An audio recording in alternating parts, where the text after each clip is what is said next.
Hoje nós vamos abordar sobre um tema que é recorrente em nossos consultórios, em nossas enfermarias, com muitos questionamentos, muitas dúvidas. E é isso, sobre esse tão importante e tão relevante tema que vamos abordar no vídeo que inicia agora.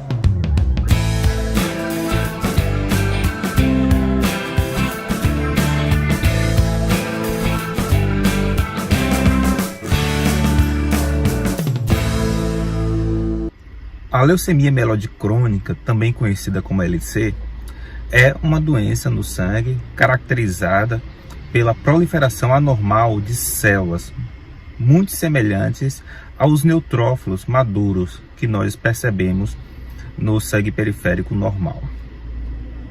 É um tipo de leucemia caracterizado por um defeito genético, e esse defeito genético ele é adquirido, ou seja, a pessoa não nasce com ele.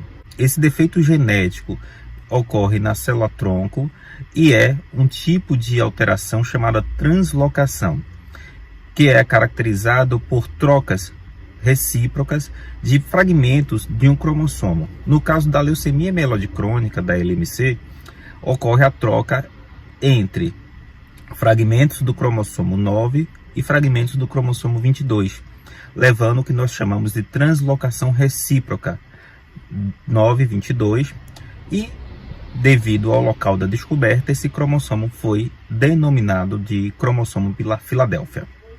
Essa translocação leva a uma codificação de um gene chamado BCR-ABL1. Esse gene, por sua vez, leva à produção de uma proteína chamada BCR-ABL1 também, e essa proteína é expressa de forma constante. Quando acontece isso, nós chamamos de constitutiva, ou seja, a proteína é constitutivamente ativa. E isso leva a uma série de ocorrências no interior da célula, que, entre outras, leva a uma vantagem proliferativa, fazendo com que a célula aumente a sua capacidade de proliferação e, entre aspas, imortalidade.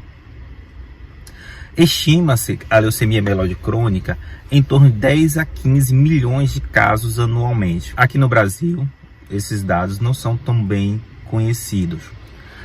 O que nós sabemos é que a sobrevida mudou de forma considerável a partir da introdução de medicações que permitem a uma inibição direta dessa atividade da proteína constitutivamente ativa, essa proteína com atividade tirosinocinase.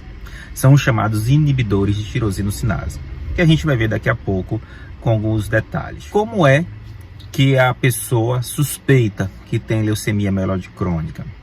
Bem, muitos casos não há uma suspeita, e esse diagnóstico é firmado a partir do flagrante ocasional, em que a pessoa realiza de forma descompromissada, ou seja, não há uma busca por um diagnóstico, ou até mesmo para investigar outras coisas, periódico, de rotina, e é flagrado a alteração no sangue que leva à suspeita da leucemia mieloide crônica. Sintomas podem ocorrer, e a sintomatologia é encontrada principalmente nos pacientes com LMC ao diagnóstico é a fadiga, é a sudorese noturna, pode acontecer perda ponderal, em alguns casos até mesmo ataque de gota, devido à quantidade de células que estão circulando, e a proliferação leva a um catabolismo, ou seja, uma destruição de material genético que vai, por sua vez, levar a um aumento do ácido úrico e pode,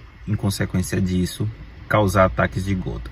Esplenomegalia, que é o chamado aumento do baço, pode ocorrer e está presente geralmente em torno de 50%, mas pode chegar até 90% dos pacientes com leucemia mieloide crônica. Da mesma forma, complicações trombóticas e sangramentos podem ocorrer, mas não são muito frequentes. A hiperleucocitose, quando ocorre uma leucocitose, ou seja, o aumento dos leucócitos acima de 50 mil, podendo ser até mesmo superior a 100 mil leucócitos, não costuma ser sintomática. Isso porque na leucemia mieloide crônica, as células são muito semelhantes às células maduras, ou seja, são células pequenas, distintamente das leucemias agudas, onde ocorre a proliferação de blastos, que normalmente são células maiores. Isso acaba comprometendo de forma significativa a circulação, e isso não ocorre na LMC. Mas pode ocorrer sintomas relacionados à hiperleucocitose. Quando ocorre isso, nós chamamos de leucostase. E geralmente ocorre em fases mais avançadas da doença. Os blastos não é um achado comum na LMC. Pode acontecer e pode também traduzir uma doença mais avançada. O diagnóstico da leucemia mieloide crônica não costuma ser difícil.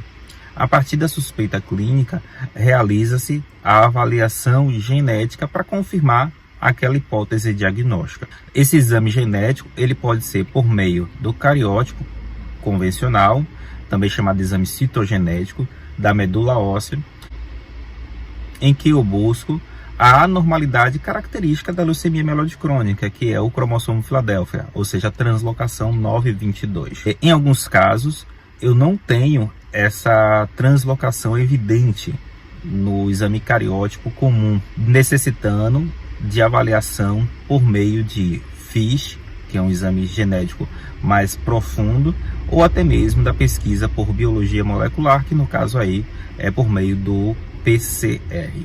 A LMC é diagnosticada com exame cariotípico em 95% dos casos, sendo que o restante dos 5% aproximadamente é necessário esses outros exames para confirmar o diagnóstico. A evolução da LMC, ela possui uma característica de ser em 3 fases. Uma fase crônica inicial, onde a maior parte dos pacientes terão o diagnóstico nessa fase. À medida que a doença evolui, pode ocorrer um acúmulo de células mais imaturas ou até mesmo uma falta de resposta ao tratamento se a pessoa já está em tratamento. Quando ocorre isso, nós chamamos de fase acelerada. E uma das características bem significativas desse período é a ausência de resposta ao tratamento que vinha sendo implementado anteriormente e até mesmo o aumento da visceromegalia, ou seja, começa a ocorrer aumento do baço ou a presença de outros sintomas que até então não estavam presentes e pode se intensificar se no caso eles já estavam presentes anteriormente. É o caso da sudorese noturna, a piora dos sintomas constitucionais, que são febre, a própria perda ponderal. À medida que a doença avança, pode ocorrer também um aumento dos leucócitos imaturos no sangue periférico. Seguindo-se, na ausência de tratamento, a progressão da doença, o paciente entra no que nós chamamos de fase blástica, que muitas vezes é indistinguível de uma leucemia aguda. A fase blástica possui um tratamento distinto da fase crônica e, na maioria das vezes, os pacientes necessitam de internação nessa fase. Como afirmei anteriormente, o tratamento modificou bastante após a introdução de uma classe de medicações.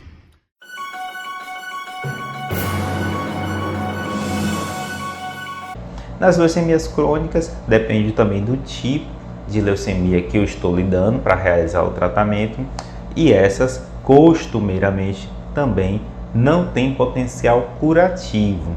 Elas possuem, na maioria das vezes, objetivo de controle. Porém, medicações cada vez mais novas e mais potentes estão começando a surgir e as respostas estão cada vez mais profundas. Isso é, levando à possibilidade de a gente questionar se, no futuro, a terapia curativa também não será um objetivo nas leucemias crônicas.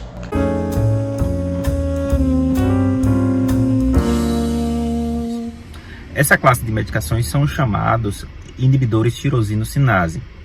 No Brasil, nós temos o imatinib, o nilotinib, o dasatinib e o ponatinib. O primeiro das moléculas, também chamado de primeira geração, foi o imatinib, seguido pelas moléculas de segunda geração, que é o nilotinib, o dasatinib e tem também o bosutinib. De terceira geração, nós temos o ponatinib. Uma vez realizado o diagnóstico, o paciente é submetido a tratamento com alguma dessas moléculas, seja ela de primeira ou de segunda geração. sendo que as moléculas de terceira geração, no caso o ponatinib como exemplo, são reservadas na presente data para aquelas situações em que ocorreu falha terapêutica às linhas anteriores ou que a paciente possua uma alteração genética que não seja responsiva, ou seja, leva a uma resistência às moléculas anteriores. Não adianta apenas fazer o tratamento. Todo paciente com LMC necessita de uma monitoração para saber se o tratamento está sendo adequado. Não adequado no ponto de vista de doses somente, adequado no sentido de resposta ao tratamento. E uma das formas de eu avaliar essa resposta é por meio de um segmento genético, para ser mais específico, molecular, onde eu pesquiso a presença do gene BCR-ABL1 com o objetivo, ou seja, com o propósito de deixá-lo ausente naquela pessoa. Então, o objetivo do tratamento é levar uma resposta molecular maior ou até mesmo negativa nesses pacientes. Nós sabemos que muitas vezes aquela resposta negativa, ou seja, a ausência do gene nos exames, ou seja, que é uma resposta excelente, não significa necessariamente que a leucemia está ausente. Ela pode significar apenas que o seu exame, ou seja, os nossos métodos de diagnóstico atuais, não são evoluídos o suficiente para detectar o que nós chamamos de doença residual mínima. Por isso, não há uma orientação da suspensão do tratamento de forma aleatória. Ou seja, a pessoa alcançar esse nível e suspender a droga porque a doença está ausente. Não. Há estudos atuais sobre a suspensão de drogas a partir de determinado tempo e com determinadas respostas do ponto de vista molecular. Mas isso não é uma orientação para todo mundo e deve ser realizada de forma consensual do médico com a família e com o paciente, baseado em critérios bem rígidos e estabelecidos por protocolos de sociedades especializadas. A monitoração do exame molecular, ela é baseada na pesquisa periódica do BCR-ABL1. Esse acompanhamento deve ser feito por meio da pesquisa do BCR-ABL1 coletado em exame de sangue periférico mesmo, mas é importante frisar que deve ser realizado em laboratórios com alto grau de competência na realização desses exames, a fim de que evite exames falso positivos ou falsos negativos. Felizmente, o tratamento da leucemia mieloide crônica melhorou bastante e isso permitiu que os pacientes tenham uma qualidade de vida semelhante ao da população geral. Pacientes que respondem bem ao tratamento possuem também uma sobrevida comparável ao da população geral. É o que diz os últimos estudos acerca da leucemia mieloide crônica, fazendo com que ela seja considerada, na verdade, uma patologia crônica que necessita de tratamento contínuo.